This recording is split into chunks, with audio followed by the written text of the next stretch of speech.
Është rikthyer në Adrianet Televizion emisioni Kënd Vështrim i moderatorit të njohur Blerim Kola, që do të sjellë opinione dhe rrjesi informative interesante, duke i dhënë audiencës tema politike aktuale.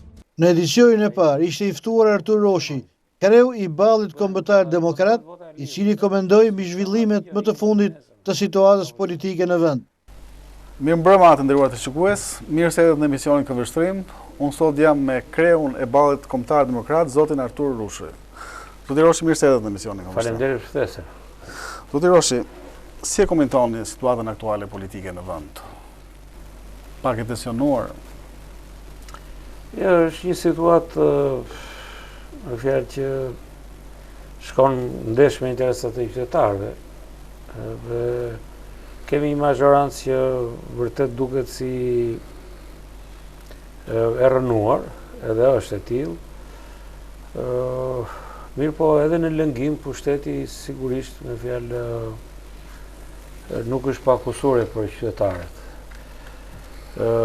Opozita është disi më organizuar edhe ka një strategji të qartë në një mënyrë për arritjen e qeverisë teknike, nëpërmjet saj bërinë e kodit zgjedhor edhe hartën territoriale edhe bërinë e zgjedhjeve të parakohshme.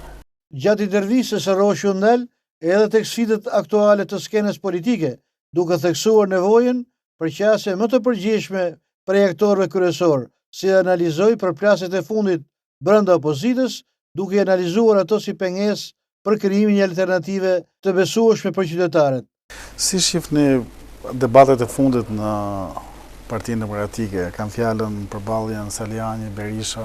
Sa dëgjon emrin, mendon që ky person nuk është më ke Partia Demokratike. Do të thotë që nuk ka ato të drejtën një farë për të kandiduar. Nëse nuk je pjesë e formacionit politik, po ja le të kandidoj vi njëri nga Partia Socialiste të kandidoj tek PD-ja pastaj, në sensin se kjo s'ka sens.